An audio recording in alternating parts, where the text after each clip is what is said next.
For this video, we will cover the basics of the Report Builder.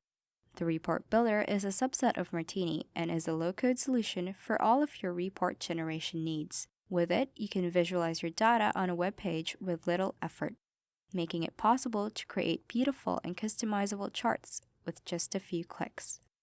Let's start by creating a new report in our Martini instance. As you can see, our report has rows and containers. These determine the layout of the page and where the charts will be contained. We can add more of these or remove to our liking. When creating a chart, we will be provided with multiple configuration options, as well as a report preview where we can see what the chart currently looks like. As of now, we're on the Data Series tab, where we can select the source of the data that will be displayed on our chart.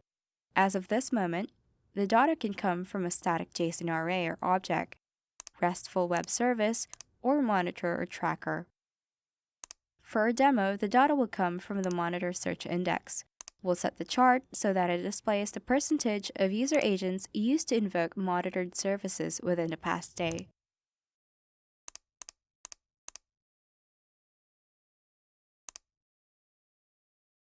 Next is the Chart Settings tab, where we can give our chart a name and choose a different chart type, such as pie, donut, or line.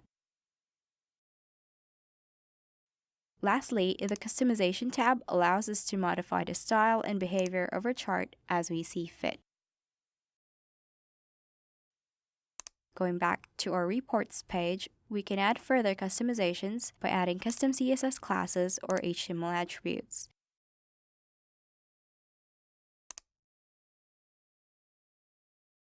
After setting everything up, we will now visit the web page where our report is located to see how it actually looks like live. That's all for this video. Thank you for watching. For more information, please visit us at torcloud.com.